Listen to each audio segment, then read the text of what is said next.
Welcome to I Do This for a Living, a show that asks how we can spend as much time and energy on the things that matter as we do on the things that pay.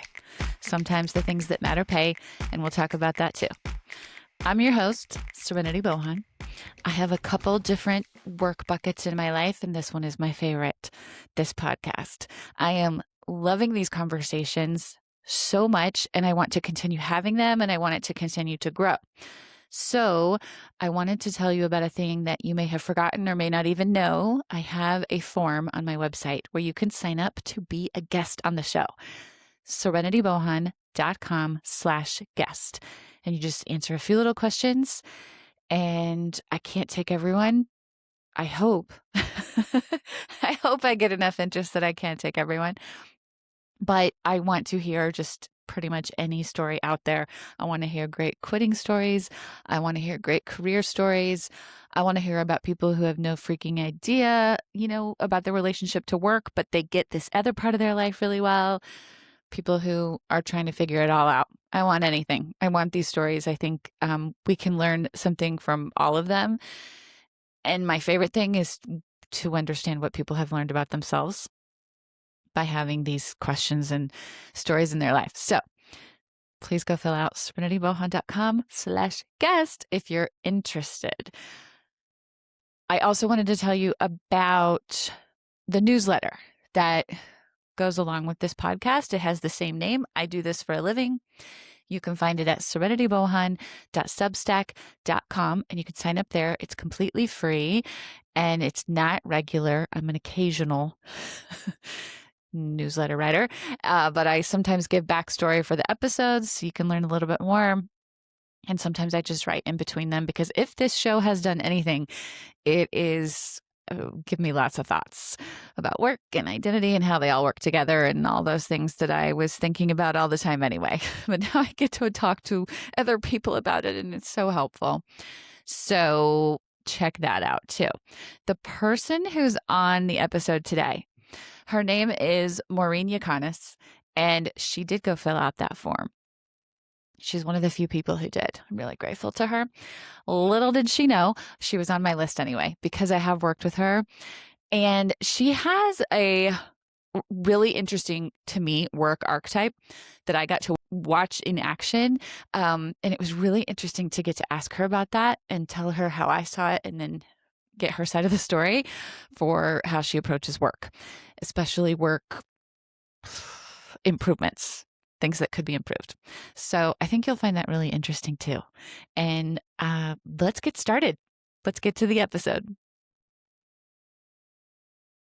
Hello, Maureen. Welcome to my show. Hi, Serenity. I have a lot of mixed feelings being here today. I have a lot of mixed feelings, she says. Well, we're going to make you're going to love it by the end. You're going to be so pumped up. That's what I'm hoping. I will warn you. I had one guest, my wonderful younger sister, who said 45 minutes in, that's when she started to feel like she was really in the conversation. It didn't track that way. I thought she was totally in it the whole time and we had a great combo. So it may take a bit, but you'll warm up and I think you'll love it. I want to say to the audience, Maureen came to me partly through my guest form on my website. You can sign up to be a guest. We'll talk about that. I've talked about that in the intro already, but little did she know she was on my list already because I have worked with her and know so much about her work that I knew she would have interesting things to tell us today and talk to us about. But everyone understand that's out there, that little guest form. If I'm going to keep doing this on a weekly basis, I'm going to need people. So thank you, Maureen, for doing that and taking that extra step. Okay, darling, what were you going to say? Oh, I was just going to say, the only way to grow is to continue to get out of your comfort zone, right? So that was so you knew this was out for me. Are you not like an extrovert? No, I am an extroverted introvert. Okay. So my recharging is very much solitude, stay away from me, leave me alone. Okay. but it takes all of my energy to be able to go out and socialize. All of her energy. My younger sister's the same way, honestly. I don't know what I am. I test extrovert, but I absolutely love those quiet times. I do recharge in those too, but I definitely leave social things amped up. So I don't know. I You're honestly have no probably idea. more extroverted then. Okay, okay, You feel energized when you leave. okay. But I also never want to go to things. Like I want to RSVP no to everything, but then once I'm there, I don't want to leave. Ah, I think rebel. I think totally rebellious and resistant to anything anyone else wants. That's pretty much how I track. But okay, That's all par for me. I want you to start your story a little bit before I met you, but not all the way back. We're going to go back later. So, we worked in the same company for a minute, a couple years. Yep. And right before that, I think you were in hospitality. I was, Okay, yes. so I want to hear about that career and how deep in it you were and what made you pivot. Okay. Well, I was in the hospitality industry for about 10 or 11 years. Um, I had really started with my first marriage, shortly after 2011 when I got married for had my first marriage. I realized my whole life I had always been the party planner. And I really enjoyed planning my wedding and like doing all of the things. And everyone, was pretty much an out of town guest because I was still living in Louisiana at the time. And my best friend asked me to plan her wedding and paid me to do it. And that kind of like took off for starting a wedding and event planning career. Um, did a little stint in a casino for a while, which is actually how I met my current husband, Brandon, who you know. Um, and then I worked in several different venues over the course of years. And the cause for the pivot wasn't actually my choice. It was COVID. I knew it. I thought it was COVID, but that I was questioning my own memory.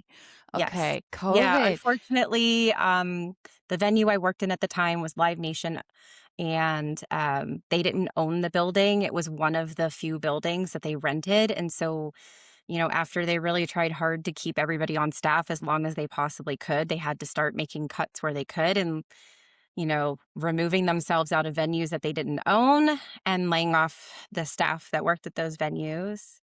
I was pregnant and definitely feeling Oh, all of the feelings. great timing. Excellent timing. I've had to say COVID way too many times on this podcast already. That word is not my favorite word, and it affected our lives so intensely. So you're pregnant also with Tyler, Yes. okay? Yep. And so there were probably two things going on. Did you even consider the option of staying at home with him? Could you have considered it? Well, I really didn't have the choice because of not having a job and nobody hiring and nobody doing anything for so long. Um, I actually was out of work for almost a full year. And as Wow. much as I really enjoyed, like, there's a silver lining at everything, and I got to fully like be in my body and experience pregnancy in a very intimate way that I wouldn't have gotten in any other opportunity. So I'm grateful Cool. for it from that sense. We ended up renovating pretty much our entire second floor by hand, which was, kept me occupied. But after having Tyler, and Tyler was around 6 months, unemployment was getting ready to come to an end. But at that point, I was also like, you know what? I still need something a little bit more but Mhm. that was where I knew I didn't want to go back into the hospitality world. I didn't want to work 12 to 14-hour shifts, putting other people's extravagant visions into, life for them.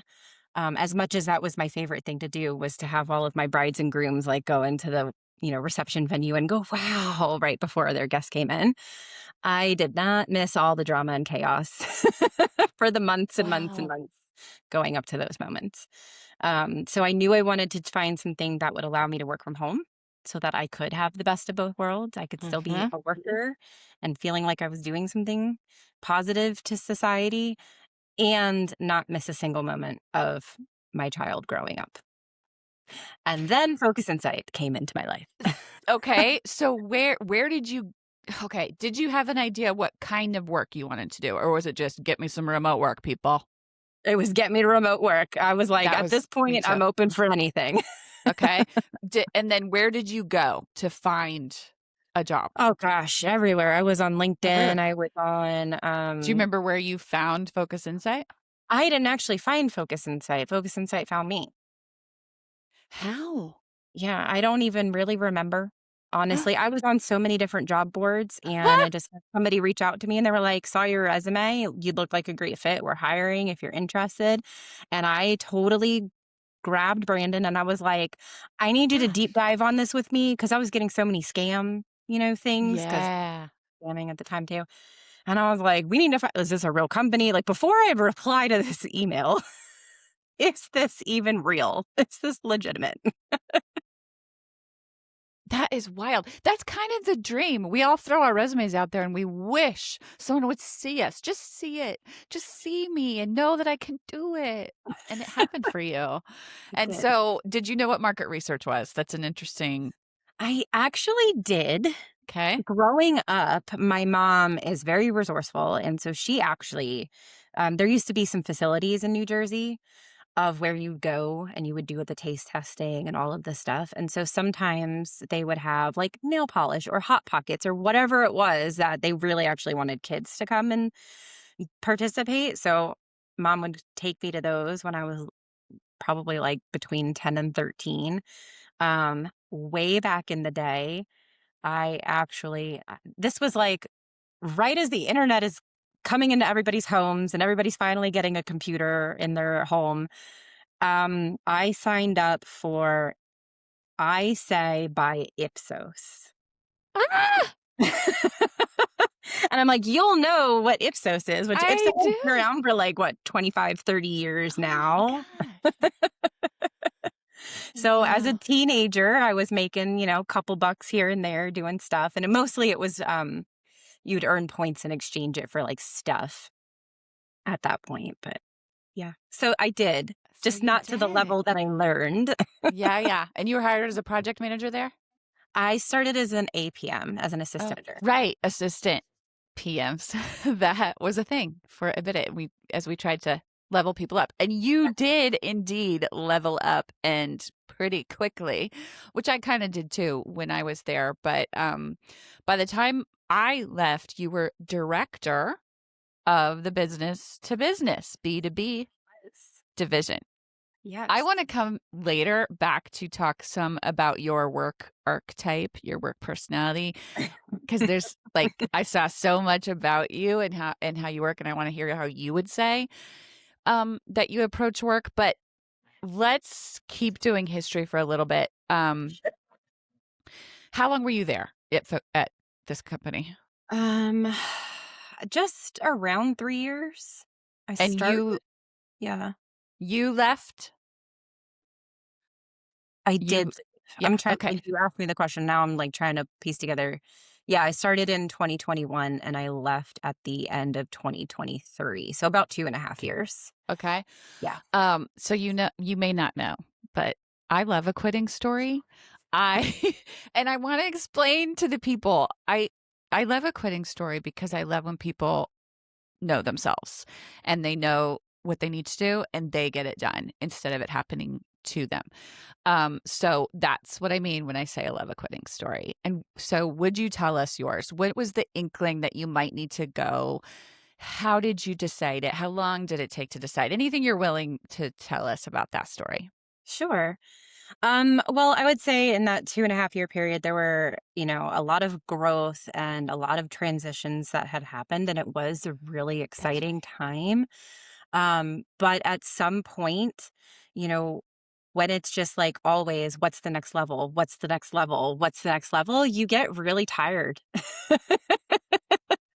of trying to Okay. figure out what's the next level? How do we get there, as an individual? How do we get there as a team? How do we get there as a company? And I just really got to a level of mental exhaustion.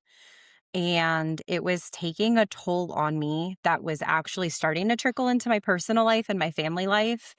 Um, because I was just, working so much to get stuff done. And not that that was a problem, but I realized that it was no longer serving my personal values and what I was trying to actually like be as a role model to my child, Mm, who is very much actively, that was the perk of working from home, right? I said I wanted to see him grow up. And by him being here for me to watch him grow up meant he was also watching me grow up. And, it was that's kind of like good.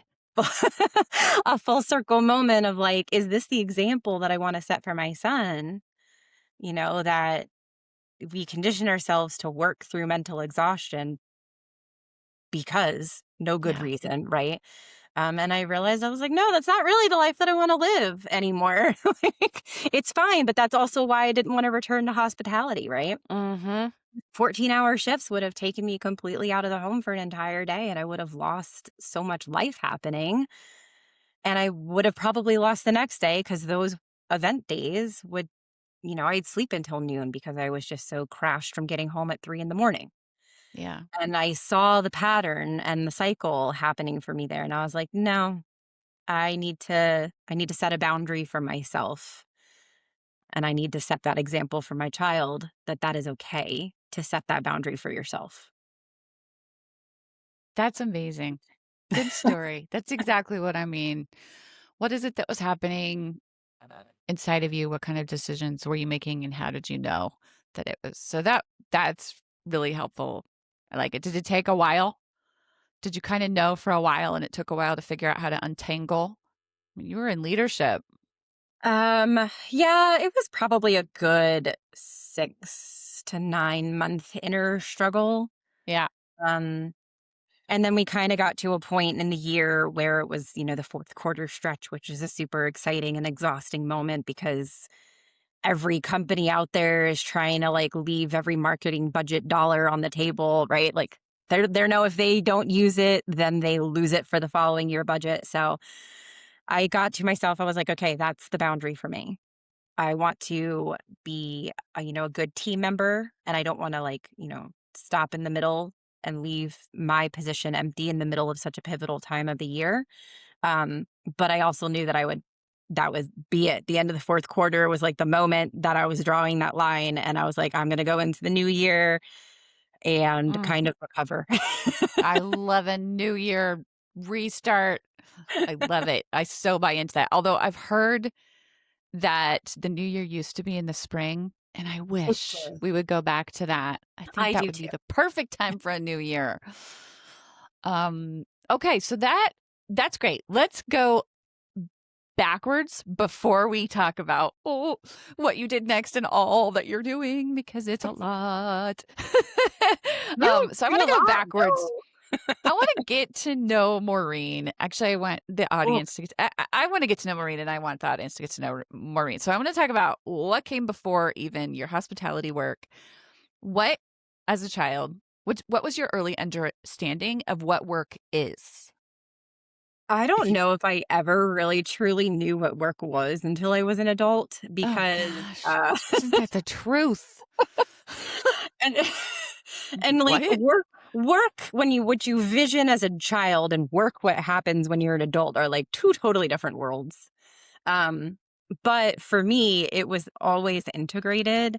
Um, I think I actually left this as a comment on one of your previous guests, but I started as literally an infant. My mom worked in direct sales for a company called Undercoverware, which back in the 80s was like a huge, huge, huge thing. And, she was with the company for 20 some odd years. She had a team of several hundred women under her. She was top 10, 15, whatever in the company. And as a little tiny baby, fresh out of the womb, I'd be in my little carrier and she would take me with her to do her parties. Oh And my my gosh. dad would have a message for her every single time, which was, don't forget the baby. Oh, well, at least you would have been in good hands probably if they left you. She left you with all those women, I'm assuming? It was women mostly at these Pretty parties? much Okay. mostly women, yeah. But it was great. So I grew up with, like, the hundreds of women that are on our team were all of my extra moms. Wow. And their kids became my friends, and actually, one of those women today is married to my cousin. So, like, it's a whole thing. My gosh. What about your dad?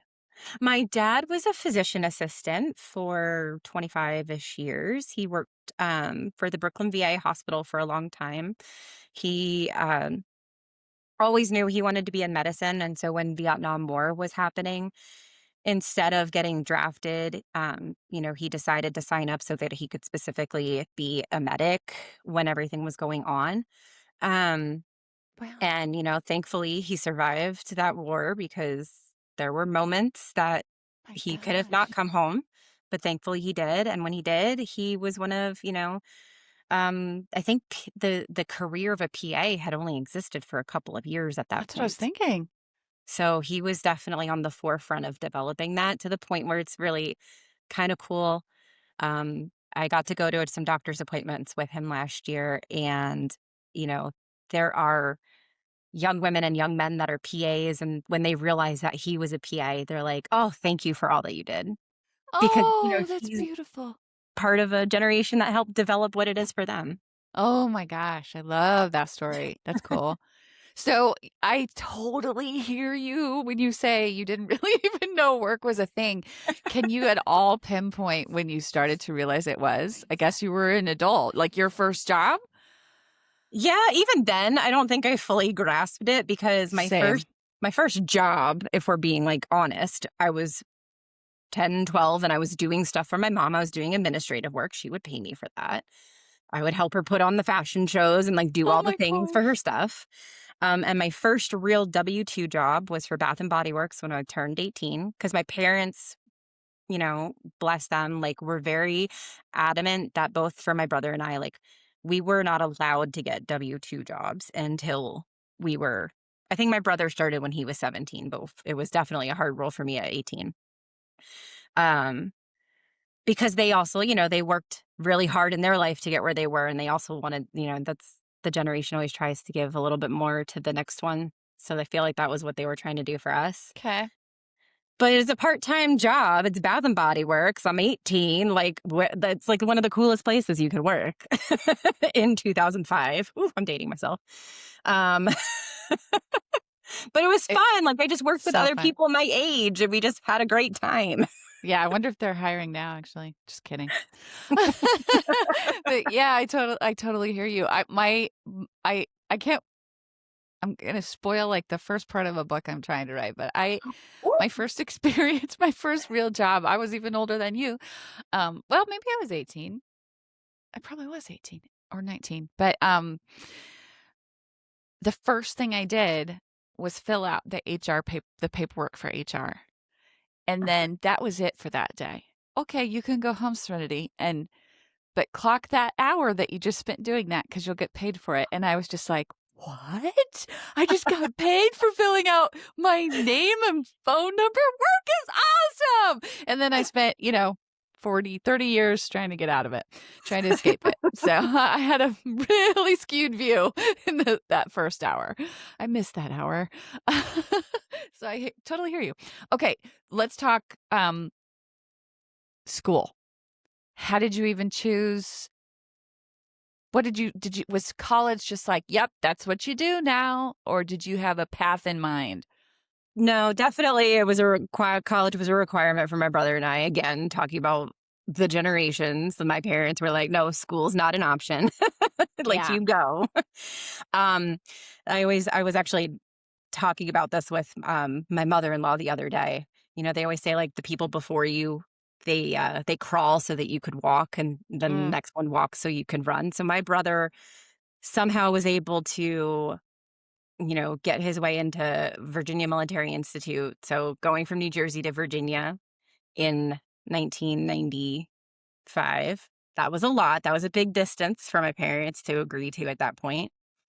We're 10 years apart. So 10 years later, I managed to get all the way to Louisiana. Wow. I went to a liberal arts college. I went to St. Mary College of Louisiana. I knew that I wanted a campus that was similar in size to my high school experience, which was less than Okay. 1,000 students. Wow. I didn't want to be a number. I definitely wanted to be a name. I wanted to have personal relationships with my professors, and I wanted to really be able to build a community, but I also wanted to go where nobody knew me. I wanted to like have a whole new Wow. start to my life. That's a lot for you to have known you wanted. Good for you, little 18-year-old Maureen, 17-year-old Maureen. You knew a lot about what you wanted. How about liberal arts? Did you know the difference? And did you intentionally pursue liberal arts, or is that just kind of how it landed to get the size and stuff you want? It was semi-intentional when I was exploring colleges. I got to know a little bit of the differences of what they were offering. And what I really discovered about liberal arts schools is that you can dabble in a little bit of Okay. everything and still Hmm. get your degree. Where if you go to like a specific, like a technical school or whatever, like that's your track. And who at 18 knows what they really want to do and sticks with it? Yeah. Right? Because like everybody thinks they know what they want to do at 18, but how many people, if they're being honest with themselves, change their tracks Right. or wish they had been able to change their track? I think that's interesting that you said everybody at 18 thinks they know. I want to see the stats on that because boy, did I not. I don't think. Or maybe I did, I guess. I wanted to get married and have kids. I mean, at 18. I didn't want to do it at 18, but I knew that's all I really wanted to do. Actually, kids didn't even play in. I love you, my boys, but it was just marriage. I just want to get married and write books, I think. But anyway, so maybe you're right. Maybe everyone at 18 does kind of have an idea. Maybe. For sure, yeah, I think most kids nowadays probably are going to lean into that now you go to college thing. But I think it's amazing how much direction you had about what kind of college experience you wanted. So was it everything you dreamed? Was it the college experience you intended? My very first semester, I definitely called my mom about 3 months in and was like, I want to come back home. How far away were you again? 1,500 miles away. It was What'd she really say? because I was the Yankee in a very southern state. And she was like, well, you have to at least get through the rest of the semester. Like, you Okay. can't leave in the middle of the semester. If Okay. at the end of your first semester you still feel this way, we can discuss it. Good mom. So it wasn't off the table, but it was Okay. also setting a boundary with me, like can't just, you made a commitment. Now you got to kind of follow through with that commitment a little bit. And I'm glad she did because by the end of my first semester, I had made a really good group of friends that were my group of friends basically my entire 4 years there. And Cool. many of them are still my friends. One of them is really even like, or actually two or three of them are really like my best friends. Um, and I wouldn't have that if I had quit right in the middle when I was ready to quit, just because I was feeling like the outsider. Darn those moms. They know. I want to know though, after you hang up with your mom, did you dial your dad or your brother and say, will you let me come home? Absolutely not. I did not know. Mom was the final word. Mom was it. Mom is always like the understanding one. She'll hear you out. My dad would have been like, no, and hung up right then and there. He would have been like, not it. No, we don't entertain this conversation at all.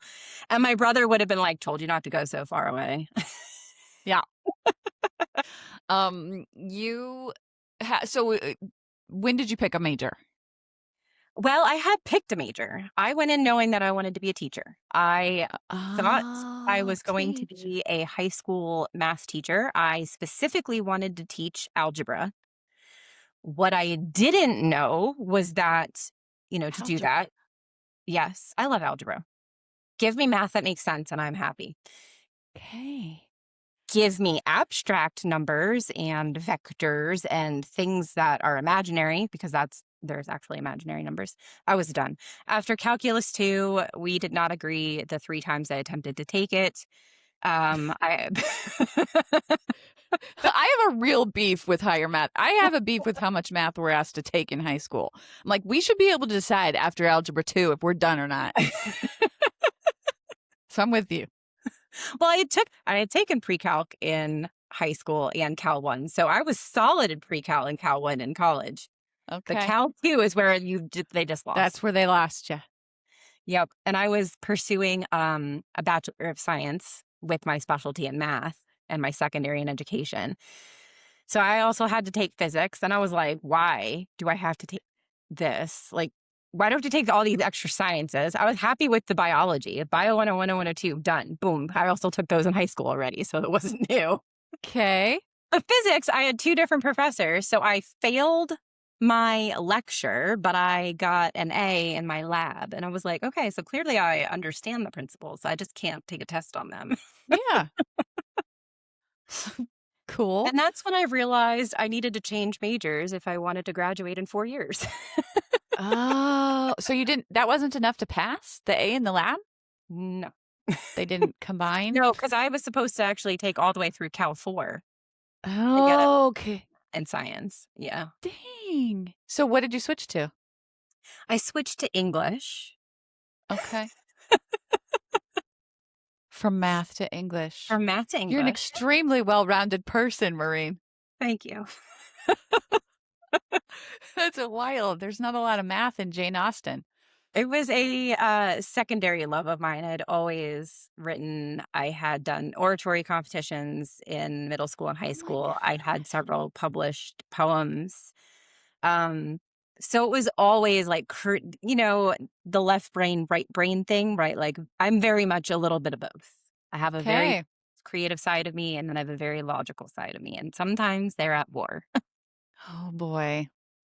Okay, so you graduate with an English degree and then what? And then it was 2009, so on the hinges of the beautiful 2008 recession that we all, went through. Um, I went back into the world of retail full time. I got an assistant store manager position, and I was there for almost a year. Unfortunately, and maybe fortunately, otherwise I wouldn't be where I am today. Um, I have like hyper flexibility, so I ended up basically overstraining my shoulders from carrying like 50 pounds of clothes every day and Oh. doing all the physical stuff. So I ended up, um, my college choir director, I had been babysitting his children throughout my term in college as well. And they got to a point where they were looking for a full time nanny because they had just welcomed their third baby into the world as well. And I was looking to do anything that didn't cause physical pain on my body. So they were like, "Well, you already babysit our kids. How about this?" And I was with them for about 2.5 years. And then I went into the casino. And then you already know that part of Okay, we're it. there. We're back. Okay, we've just converged the beginning and the middle of your stories. Okay, I'm wondering about your because now I can see I from what I've seen of you, being a mama is like so delightful and so important to you. I would yeah. At what point in your life did you go, I want that? I think I always knew. Okay. Yeah, I think Okay. as a little tiny girl, I always knew that one day I wanted to be a mom.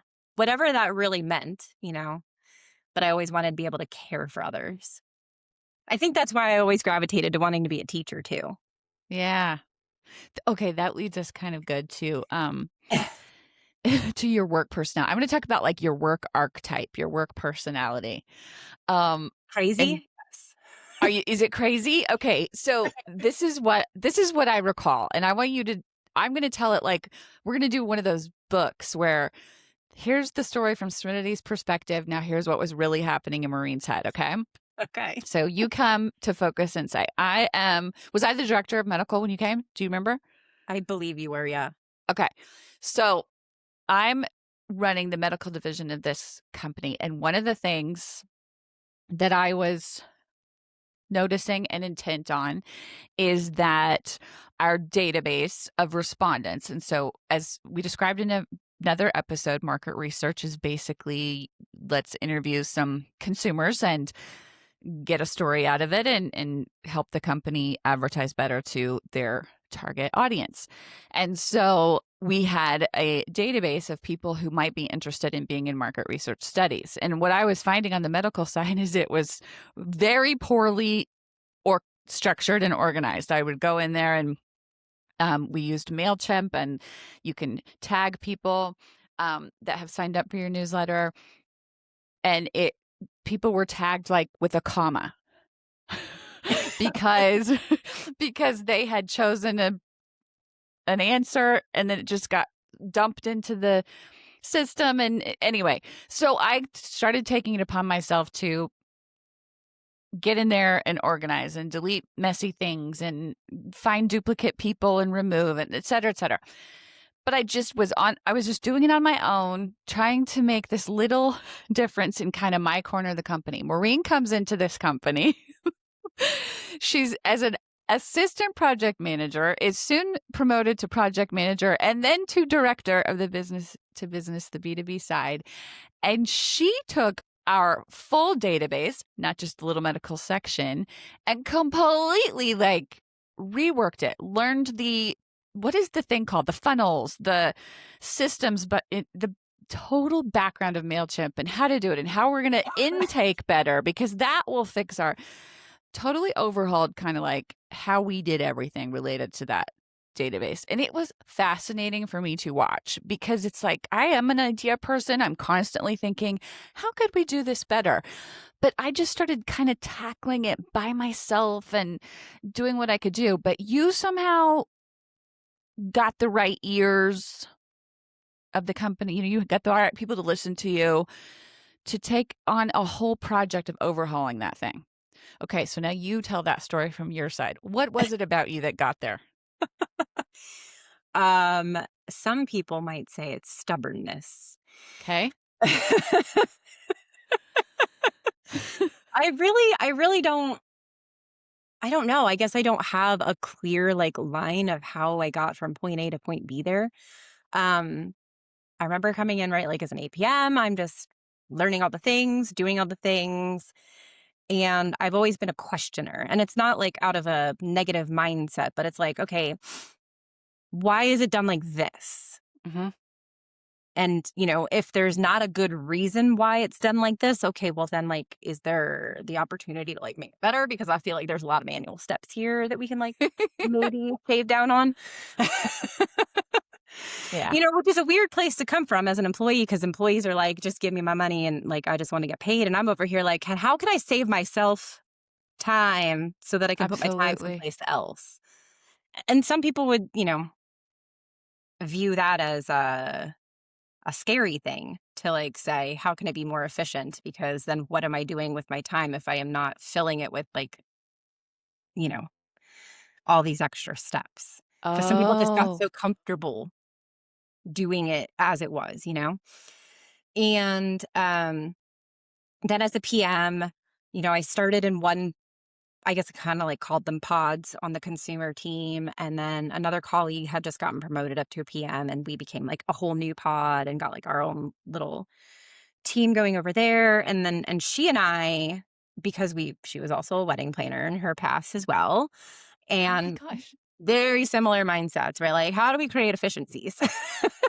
And so together we were like, hey, Liana, right? She was the VP of operations at the time. And we were just like, hey, Liana, can we like blow up this thing? Like, is there a reason why it has to be this? Like, can we mess around with it?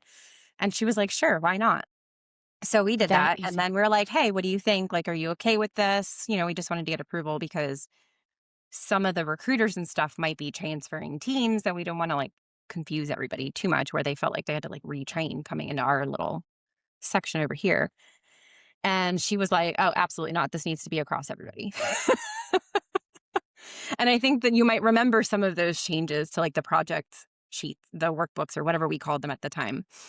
And it was like little changes here. And then I remember, so when she had got promoted to director of consumer, I got promoted to director of B&B, and you were the beautiful still director of medical.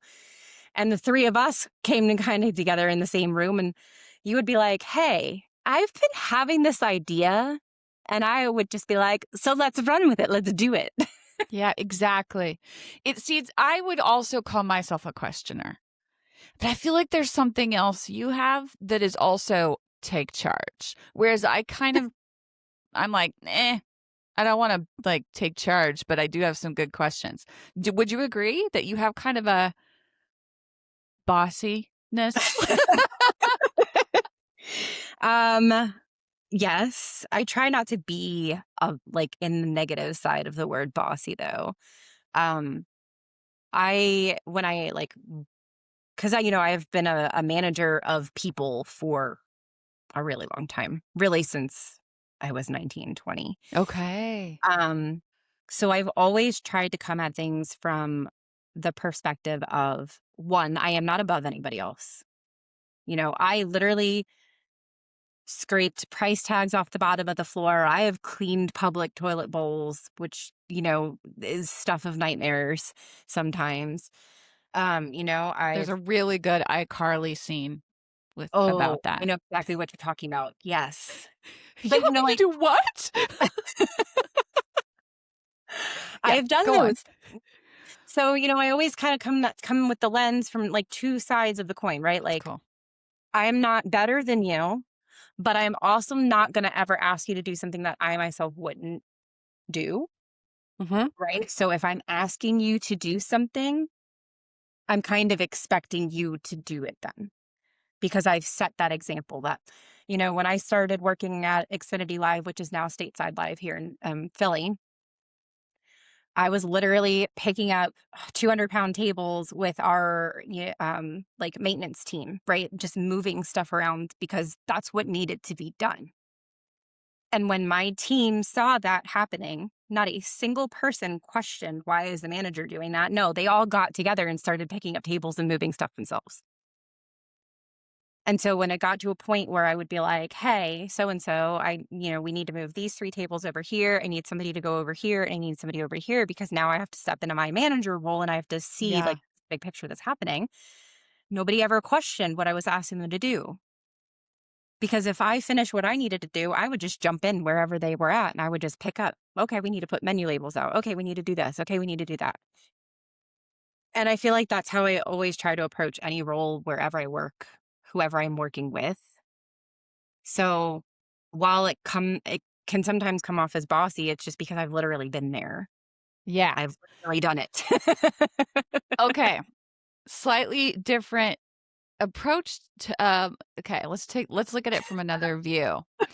So that was a great description of you and the people that you implement the changes for. Like you have to tell people we're going to change this. But when you go to leadership and you have questions, why do we do it this way? And could I look into another way to do it? And you got the yes, really great, really easy from Liana. I'm that kind of person too. I'm kind of constantly questioning everything.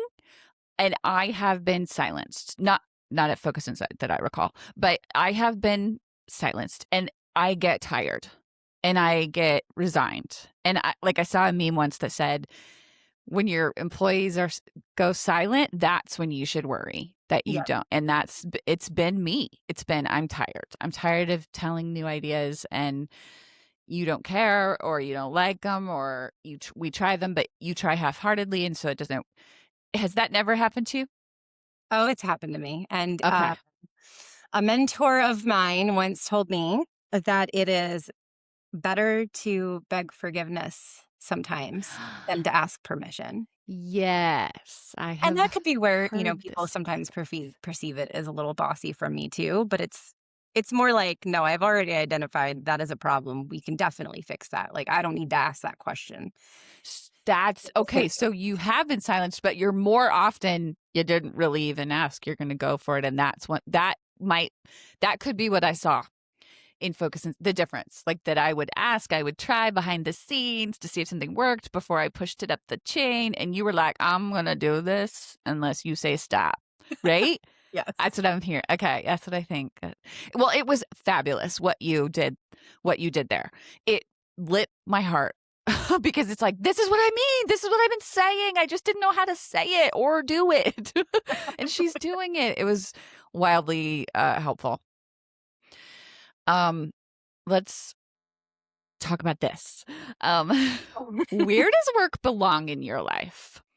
I talked to my friend Ashley about this last week, and we're not sure how to describe our work philosophy. For instance, there's like, work is just the thing that pays the bills to pay for the life I want, or I do need some meaning from work, or I do work to be productive. Tell us about that in your life. Where does work belong? What's your philosophy about it in general? Well, oof. Okay. It's probably not going to fully answer your question, but my personal life philosophy, and ever since I had my very first like AIM account, this has been a thing that has been in my profile for as long as I can remember, which is the day that I stop learning is the day that I die. Yeah, that's good. And that's likely why mm, mm, I choose to work, why I enjoy to work, because every single day provides me with an opportunity to learn something new or to make something better or to learn from other people on how to make something better. There's just so many opportunities that no day is the same for me. I love that. That's a great way to answer that question. I I don't know how to say. I'm going to say this and then maybe but times that I've thought perhaps I needed different work, and always it was a different industry in my head. I was not even in the right industry. And it's hard to know how to I would kind of think, what do I like? What's interesting? What sounds fun? And I've started to think more, what do I want to learn? That's really cool that you've always kind of had that understanding that work can be learning. I love it. That's really good. Let's see. Okay. I think we're ready to talk about what you do now, what you're doing now, which is very varied. So take us there. What are you doing now? It's at least part of what you're doing now happened right after Focus Insight. So chronologically, people were right on track. But let us know, Maureen, what do you do now? Okay. Well, about 6 months or so after that whole life transition, well, actually, not even 6 months or so, um, I took like that January off to just kind of rest, recuperate, give myself a break, really enjoy being with my kid again for a little bit. And then that February, I was gung ho, putting my applications, my resumes out there all over again because I really like didn't have a plan, but I also knew that I didn't want to just stay stagnant. Um, and I had a, it's like when you get old, it's really weird. But I had a former employee of mine from my Xfinity Live days when she was a baby in college and she's already graduated and doing all the things and she's in HR. And so I reached out to her and I was like, hey, are there any like tips and tricks out there in the world now that I need to be aware of? Like where's the place to be? And she was like, I kid you not, ZipRecruiter. And I was like, really? I know you told me that at the time. I was like, "Are you sure about this?" And she was like, "I'm telling you, that's the place to be." And I was like, "Okay." And like a week later, got a new job. And it was with this wonderful young man, Crochane. And he is an entrepreneur by heart. He's in the music industry, really wanted to start his own thing. So he brought me on board as like his VP of business development, basically bringing his company online, which was a super exciting time. And then shortly after that, because it was just a part-time opportunity, it was in the beginning stages, there's not a lot of work to really be done. There's mostly building. He was like, hey, I actually need to transition out of the full-time job that I've been carrying because I'm starting my own thing. And I know you're working with me, but if you want more work, I think you'd be really great, to kind of take over some of my responsibilities there. And that was for a Manhattan-based law firm. And, really, it was like the sales related stuff, and I hate to say the word sales when you're dealing with a law firm, but that's still really what it is, right? It's talking to people, figuring out if they're gonna be a right fit for the firm and vice versa, and, selling them on out of all the attorneys there are available to you, why is our firm the right one for you kind of thing, right? Wow. And so I'm still part-time with her. It's been 2 years, which is like crazy to think about. Um, but it is a very part-time position, but I now also essentially she jokingly tells people I'm her fractional CEO. So I basically run her entire law firm outside of the Oh legal my stuff. gosh. So Wow. that's an exciting journey that's happening. And all during while those things are happening, um, some former colleagues of mine from other, aspects of my life, we decided to join hands and start our own thing. So we're like, what's the example we want to set out there, right? Like we're women, we've been in leadership positions, and there should be more women in leadership positions and running their own businesses out there. So let's set the example. We started in a field that we were familiar with and comfortable with, and there was 3 of us. And after about the first 6 months of when we opened our doors, one of them was like, "You know what? I think I'm really burned out on this industry, actually, and I think I'm going to completely pivot my life and go in this other direction. Love you guys. Thank you for the opportunity. It was great working with you. Bye bye." Right? No hard feelings Bye-bye. because you got to do what is best for you and your family. And Yeah. I firmly believe that, right? And women are so pushed into all these boxes and bubbles all the time. Yeah. And so, I'm going to live by I'm going to practice what I preach, right? And I want to support all of these beautiful women in my life. So then the other co-founder of mine that stayed and would be like completely blew up the company and restructured it and went into a different direction, which wasn't really that far of a different direction. Went from one vertical to an adjacent vertical. Um, and it was kind of like in the marketing space. And then as we were like getting into the marketing space, we realized like, oh no, we are totally like business operations, women empowerment, like doing this like circle.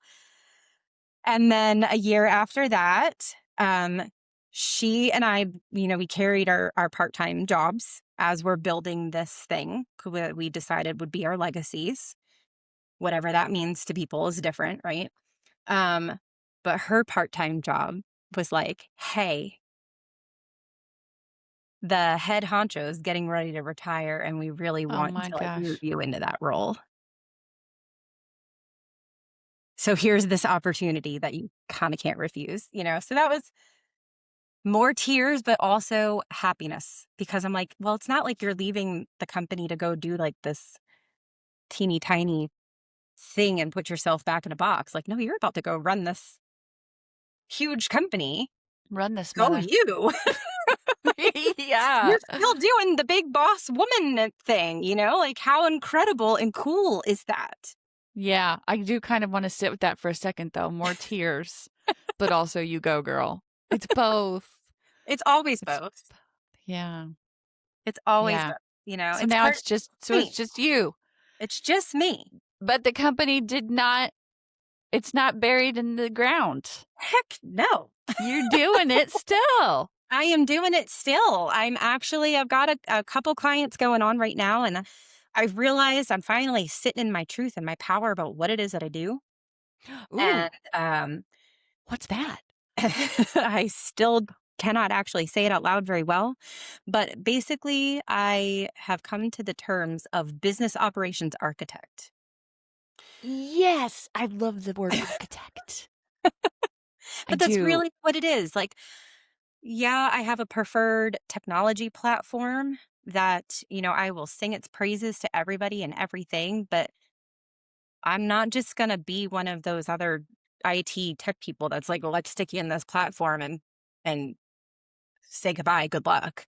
Okay. I'm like, hey, before we even get into this tech platform, how's your sales cycle right now? What does your client acquisition process look like? Do you have products that you actually keep in a warehouse or like order? Like, how does that process work? Like, let's talk about it, and then let's identify where we can, like, how does this technology make that better? How do we make it more efficient? How do we actually give you back time? And then we'll transition into the tech piece and then build out not just what they're currently doing, because that would be silly. It's how are we taking you to the next level so that you actually can scale your own company? And then beyond that, I teach them how to actually own the technology themselves as well. I actually don't want, especially women business owners, to become dependent on anybody else. Mm. I want you at some point to say, Maureen, thank you for everything that you taught me, but I no longer need your services. Congratulations, you've just graduated on being a business owner on your own. Okay. So you gotta keep that client funnel coming if you want your clients to graduate from you. Yes. The reality, Yes. though, is that most people also identify at some point, like, okay, it's more cost effective to keep you on to keep doing these things than for me to hire somebody in this piece too. So Yeah. it's a little bit of a, Okay. but it's Okay. because of, the willingness to say, if you're done with me, you're done with me. That's okay. Great. Congratulations. You are self Yeah. sufficient. Okay. Business operations architect. That's what you said, right? Yes. Not, Business not operations landing on that yet, but yes. that's kind of where it is right now. I love it. I love it. But you did kind of say there's a specific software, a Yes. tech that Yes. you're promoting. Can you work outside of that? If you Absolutely. were okay, so if you were to listen to someone and you're like, "Oh yeah, this tech will do part of what they need, but not all of it. I'm going to help them do this other thing too." Depends because and I'm comfortable saying the platform. The platform is Zoho for anybody that's heard of it or not heard of it Zoho. out there. More people haven't Should I link to Zoho or just to you? to I'll link me. to I'm going to link to you. Yeah. To me. Yes, But thank you. Zoho is the tech. Zoho is the tech. Um and there's a couple of reasons why. I always explain it as if Google and Microsoft had a baby and you kind of get the best of both worlds in most of the software pieces. Every software has problems. There is literally no perfect technology out there. And the sooner people come to terms with that, the sooner they actually can get into it and grow with it. But the problem is everybody's chasing the end all be all, the perfect thing. And it Mm, doesn't exist. It's just not going to exist. So let's not sell this made up thing of perfectionism. But their price point is affordable for entrepreneurs. It's affordable for scaling. And I always tell people you can run your entire business in their software, except for whatever your niche industry's specific software pieces are. So, like, there was a woman that I was talking to for a while. She's an astrologist. They're not going to have the sun moon chart things that she needs to do her thing, but she can do her invoices, she can have her CRM, she can do her newsletter, she can do her website, she can do her email, bookings, all of that in this space, and then just carry 2 or 3 extra specific, hyper specific softwares that she needs. okay. When you say invoices, like it has a whole bookkeeping, Yes. just like so it would replace. You wouldn't need QuickBooks and Zoho. No. Cool. QuickBooks, Quicken. What am I? I get those so confused. Which one They're did I mean? QuickBooks, you got it right. Okay. Okay. Okay. Okay. So when I said, okay, yeah. So that person, Zoho would have worked for this. You just needed a little more of the astrology stuff. I mean, just last night on my walk, I had my little skylight app out to see what was that giant bright light next to the moon, sort of. It was Venus. I thought it was Venus, but I wanted to see if it was Venus. I love my skylight app, which my sister told me about, but so fun. I have Skyfinder on mine. Skyfinder. I love it. Although I'm kind of bad at it. I'm like, is that what I'm looking at? I don't know. Anyway, but I love it. And it also ends up with really cool pictures like Saturn hanging right over your house. Yeah, as You if know, like, where is it? I know. It's pretty cool. That took us on a tangent. Okay. So okay, then what's the name of the business? Your business. It's Unparalleled MRS. So a little play on words there. It had alternate meanings that really aren't relevant anymore, but Mrs. was the other like play on words there because the three of us, when we originally started it, are all married women. Nice. And we're doing the thing. You have one thing I ask in my form online is what could you talk about? What if you had a podcast, what would it be about? What do you love to talk about for hours? That kind of thing. And you said empowering women. Has that always been true for you? I think on some level, yes, it always has been. And it really has started with just watching my mom do it my entire life. So what is it that drives you? Is it a negative, like the opposite of what you can see women fall into? Or is it more that you saw your mom doing the thing and you want other women, what do you think ignites it? Is it sort of an I think anti this, or is it just a positive this? um if I'm being honest with myself, I think it's just that it's a little bit of both. Um I am very much anti-patriarchy, Hmm? uh, in the sense that women are not less than men, but we are still treated as such, right? And we know that in statistics, in market research, women are statistically paid less for the same job, blah, blah, blah, blah, blah. We've been in the workforce significantly less time than men have, in professional roles. And, there's a recent thing happening, right, of redefining professional roles and what those are. And nurses are now suddenly not professional roles and teachers are not professional roles. Why? Is it not a job that you have to intentionally learn how to do Right. so that you can lead people, right? Because every single position out there, and I think this is where I came full circle in my entire life, where I thought I was always going to be a teacher. And I got a little bummed when I was not a literal teacher. And then somewhere in my mentorship, I've had a lot of amazing people that I've worked for, where I learned it doesn't matter what role I'm in, I am always a teacher to somebody. And Yeah. that's where the empowerment of women comes in too, right? Like, let me take all the things that I've learned from the hard way, from the easy way, from the in between way, from the amazing people that I've watched and witnessed that I've had in my life and been on the sidelines. And let me share that knowledge because you too can absolutely do the thing. You are not less than anybody else. And you should have that confidence, that same level of confidence that everybody else. I know I said I'm terrified to do this. I'm terrified to do this because it's putting me very visible out there in the world.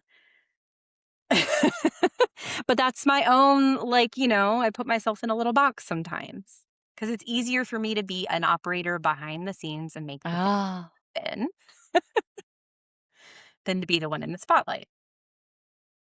but don't you know in this world, like people want to know the person. So if you can get out, let people see you, that could be what attracts them to letting you be their business operations architect. This is That's what I'm working this. on. Baby Yeah, steps. yeah. It's I know it's tough. Do you I'm gonna so you've got two part-time jobs and you're running a business, right? And And I'm a you told me a third thing. Are you doing that still? A fourth thing. Oh, well, Um, that's it's contracted work under my company, but I am the attorney that I work part-time for. She's bringing online another entire business, and she's actually segueing into the coaching industry. yes. Because she's been a matrimonial and family lawyer for 15 plus years, and she has inadvertently, right, like coached people through all of that time on how to get through those very emotional, stressful situations. And now she's ready to like take that to the next level. And she's focusing on being a transformation coach, and her co-founder's actually doing the divorce coaching. So I'm helping build an entire another business from scratch. Maureen, your husband's name is Brandon, right? Yes. Brandon? Yeah, okay. Do you never lay on the couch watching Netflix at night and say, Brandon, can I please drop one of these jobs? I don't know if I can keep doing this. Or is it like make you come alive? Do you kind of each one uses a different part of you? So it's both. It's both. Okay. There are Like, 'cause definitely days where I'm like, I just really want to quit this thing. is there one that rises to the top? Like, I kind of wish it could just be this one. You may not be Oh, comfortable saying absolutely. that. And so Mia is the attorney. I tell her all the time. I'm like, one day I'm going to quit your law firm and I'm going to just go all in on your coaching business. Okay. Like, Oh, the coaching business over MRS, unparalleled MRS. oh, no. As in Okay. like my part time, like always Okay. keeping something on the side going. Okay. So so that answers my question right there. Always, you kind of want always keep something on the side. Yes. Okay. Do you listen to podcasts much? Absolutely not, which is the Okay. thing here. I can't do audiobooks either. That's why Maureen was terrified. You don't even listen to podcasts. You didn't know how to be on one. I But you can did. watch them though. It's like it's like we're supporting my thing by going, I'll be a guest on your show. I love you for 100%. that. Okay. Where was I going? Drip, trickle, flow, flood. I interviewed a woman who has a podcast called that, and it's all about diversifying. Don't count on one thing to be your income, and that's what you're doing. You've got some that probably is kind of trickling in, and then hopefully, unparalleled MRS is going to be a flood. It's going to be a flood. It's going to be a flood. I've got a couple of things that are happening behind the scenes right now that will be making their way out loud soon. I actually just again, getting out of my comfort zone. It's the whole visibility thing that I got to like work through on my own time, right? But I'm doing it. And I was a guest presenter for a 5-day webinar series that another person had put on this past week. And her whole theme was being like the CEO of your company, like that there's multiple hats you wear when you're CEO, but how do you actually take all of those hats off and then just be the CEO as well? Wow. So each day focused on like a different piece of marketing, sales, visibility, and then operations. And I actually was I didn't even know I was going to be like the last presenter thing, but I was. And I was like, oh, so I'm like the thing that people are going to remember after her closing the next day. And I was like, oh, Lord. My gosh. But it was good. It was good. So I did a whole presentation on identifying like the leaks that are happening in your back end of your business, and you might not even realize it and how much it's actually costing you. And then some solutions that go with that. So I have like a whole, trickle campaign, and I'm going to take that and I'm going to have some marketing points that happen from that now for the future and turn that into a whole thing. So like it's getting there, but it's what I do for people, right? Like, it's like, let's identify what is broken and like, Yeah. let's not just fix it, but let's make it better. Is that what you were seeing in the company we worked at together, Focus Insight? Is that what you were seeing when it was a leak, kind of? Yeah. Yeah, it was a leak. How much time was people wasting digging through the database? You're sending out emails, you're not getting any response, which means then you have to pivot over to, I think, especially for medical, you were running so many different, like you were going in Zoom info and you were going in another place and another place and like running ads and like doing all of these other things that cost time and money. Right? And energy. That's the thing that a lot of people forget to actually put a value to, is how much energy you're actually putting into this. And when you get frustrated, right, you're filling the negative bank, not the positive bank. And so when you're getting frustrated working on that project, that energy actually trickles into the rest of the project. Yeah, that's good. I want to do a few. I'm hoping these won't stress you out. Just kind of easy questions. Here's what I hope is an easy one. Okay. What do you like to do? I love to read. I love to sing. I've been singing pretty much as long as I've been talking. I really want to get my flute fixed so I could get back into playing my flute. Oh my gosh. What's your outlet for singing? Do karaoke, or like you're in a choir, or choir and just singing? Absolutely no on the karaoke. Just singing, like in the shower, or do you have an audience? Wherever. No, I've. Would you like to? Did you bring a song today? No, I did not. Come on. Next time, part 2 with Maureen. Maybe a follow-up. Are you soprano and alto? I have a wider range actually. I've sung soprano 1 and soprano 2 primarily, but I can do alto 1, alto 2, and tenor 1.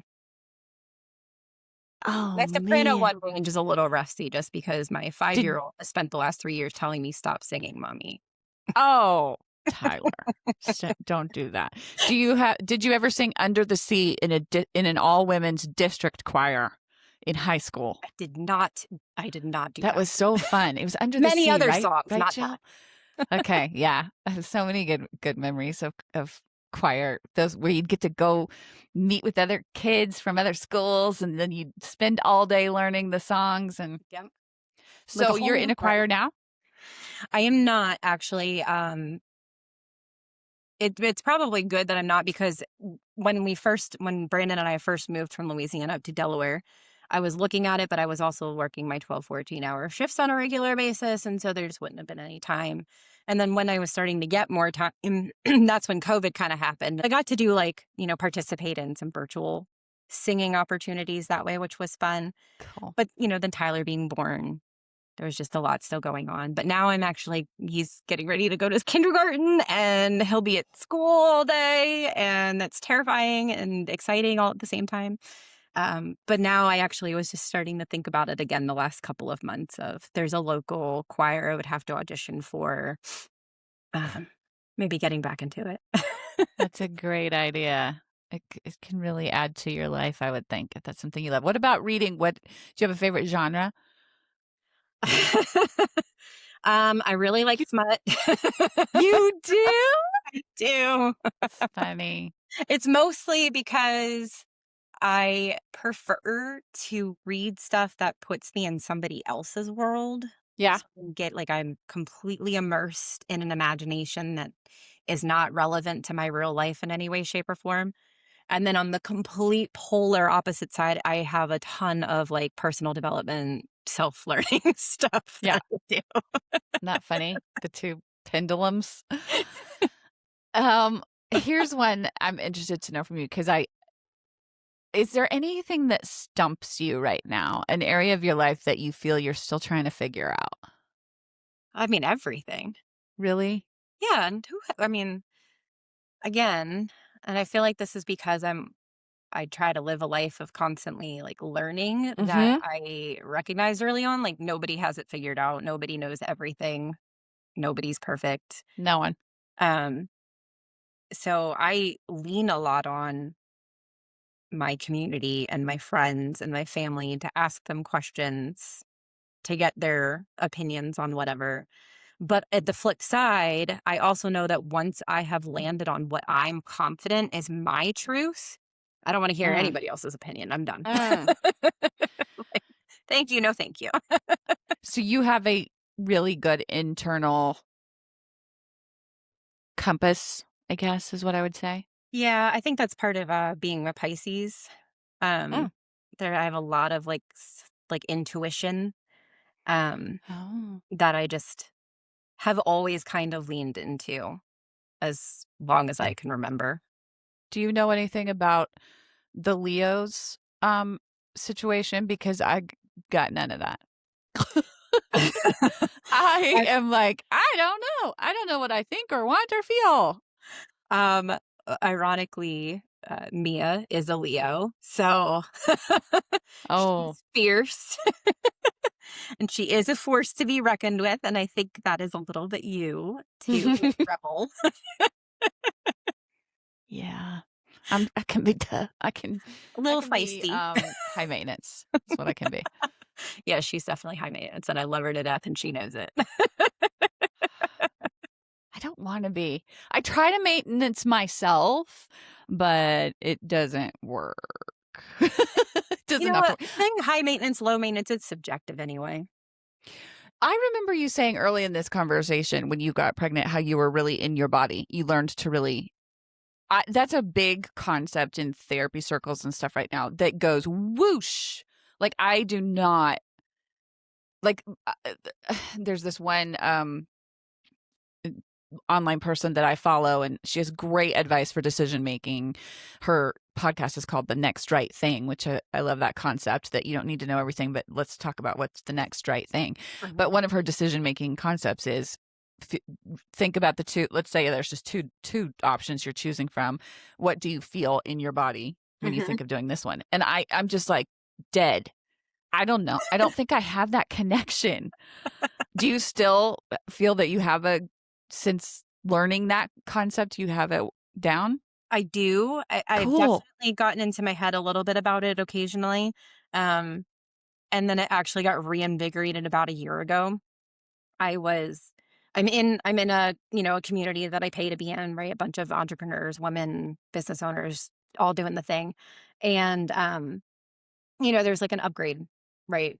Of do you want to go into like the inner circle kind of thing? Um, for this I'm in like 2 or 3 communities actually, but the one that I'm talking about last year.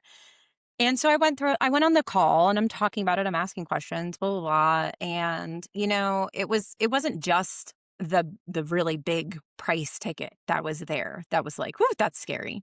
That's a lot of money. Um,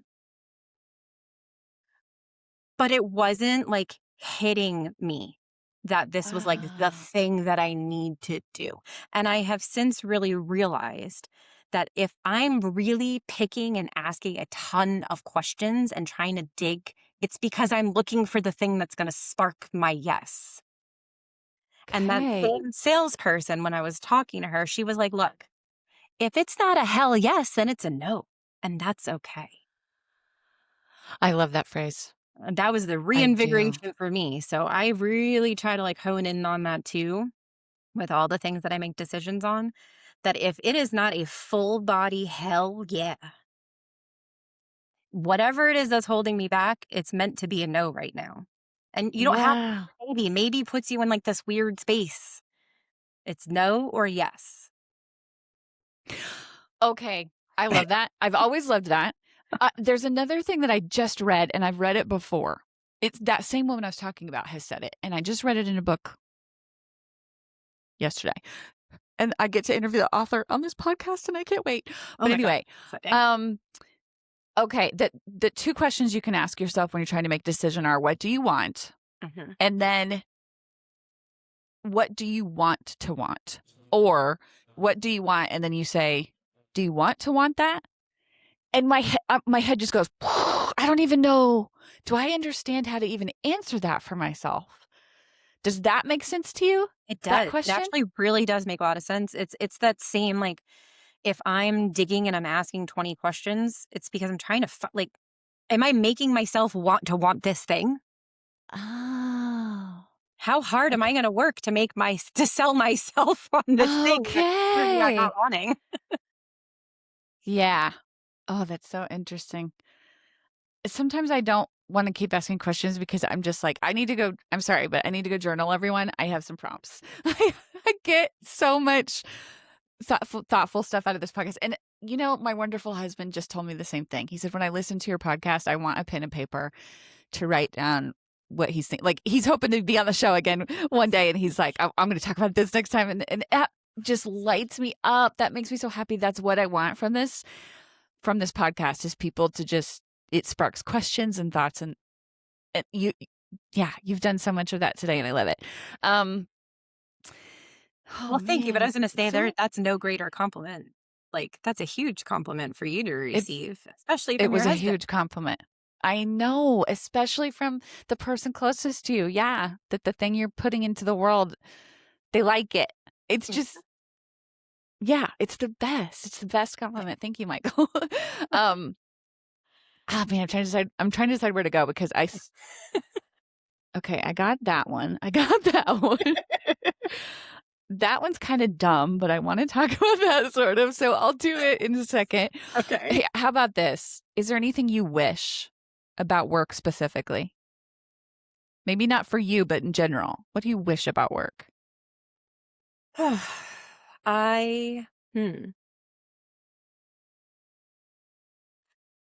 maybe it's a little altruistic or woo woo out there, but I wish for work for the generations to come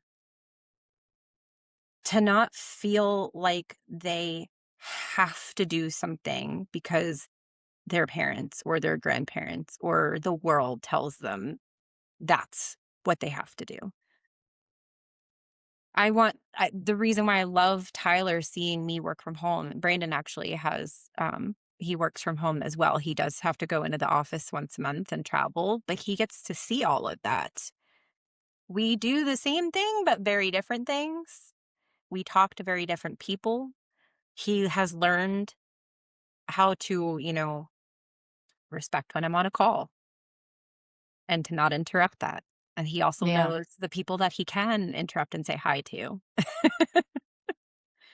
And I want for him to see that there's a whole world of possibility, and whatever the other people in his life are like, Tyler, you should be this when you grow up, or what about this or this? Like, I want him to live in his truth and like just look at me and Brandon one day and say, I love you guys, but this is what I really want to do. And just like, Love it. That's great. I love it. So here's my dumb thing. So I may cut this one if I'm too long, but you were a wedding planner. yes. Okay. And I have had two sons get married and watched the daughters-in-law stress and do the thing. And it's like big weddings are back on trend sort of. And when I say big, I mean the amount of activities and money required of the party, the brides and grooms. And I'm like, y'all are little baby, like 23-year-olds or younger. You don't have the money to go be doing these big bachelorette weekends and the showers and the bridesmaid dress and so I have this idea. Wouldn't it be fun if we could start a simple wedding trend and just like a trend to minimize and like you just kind of show people how to get married without feeling they have to event plan for 310 people or something. It's more truly just let's get married and how can we do it as simple and as cost effectively as possible so Mhm. that our energy and focus goes into what really matters, which is starting a life together and the honeymoon. I had a friend once tell me it should be the ring and the honeymoon. That's all you should spend money on. The ring and the honeymoon. But do you think that's realistic? Is that ever going to happen? Are simple weddings ever going Well, to it be the definitely thing? was a trend already. It happened probably the early 2000s. I feel like was a lot of people doing backyard weddings. Like that was a whole thing for a while. Um, but I mean, you can still make a really expensive backyard wedding. Don't get me Yeah, wrong. true that. The reality is, I would say that there's a couple components that couples can very easily get lost in, especially when they're young. And again, some families have parents where they had little when they got married. And so they are also egging this on to make it some like big extravagant thing because they didn't get to have that opportunity. And so they're kind of living Mm, vicariously and creating like this whole thing that doesn't need to be a thing and not listening to the couple of what they really want. On the flip side, people are forgetting to actually make a budget. Before you do anything, you have to actually sit down and put that number on paper, yeah, right? Like, are you going to be getting a gift from, you know, your parents or their parents? What do those contributions come together? If you're getting contributions, what are those parents or whoever it is expectations of their involvement for the money that they're giving? Because there is right. a thing, that is part of it. So, and then beyond that, are you willing to accept the money knowing that there are expectations of involvement? Because if you're not, well, then that Yeah, also tampers your expectations of how much you can really afford to do on your own. yeah, So it really does stem around like you actually have to sit down and think about this before you spend a single dime doing anything. And that's hard for people. It is really hard because if yeah. you have It's just had hard this in life. grand thing in your mind for 10 years ever since you were a little girl, and now you have the stark reality of life. Yeah, But yeah. nobody should be going into their newly wedded life in debt over their No, wedding. yeah. That's what I think. But the number one thing that I would tell all of my couples this on their wedding day when they start to freak out about the little things, and I would remind them, I'm like, that's why you have me here. First of all, let me remind you that's why you have me here. I worry about that. You don't. But I would look them, and this is mostly the brides. The grooms didn't necessarily have the same, fears. But I would look the bride in the eye and I would just say, what is the most important thing that happens today? And almost always they're in their own mind and they're like, everything goes great. Or, we get through our first dance, or Yeah. nobody gets drunk and falls on their face. And I'm like, no, incorrect. The most important thing that happens today is that the two of you say I do when you're married. After that, the Yeah. rest is just details. Yeah. Things will go wrong. That is life. But are you going to let that ruin the moment and the purpose of what today is? No. So I think I want to ask them that before they start planning. What's the most important thing that's going to happen on your wedding I day? usually do, and I have Yeah. long term, Yeah, that's couples good. planning their weddings, but Okay, that was a fun little side trail for me. Basically, I want to start a little business sometime that's like simple weddings and it's well, let me know. I'm happy to do another okay. side business. You would. You would. Business number 5 for Maureen. Let's do one of my favorite parts, the last segment, which I call It Worked for Me.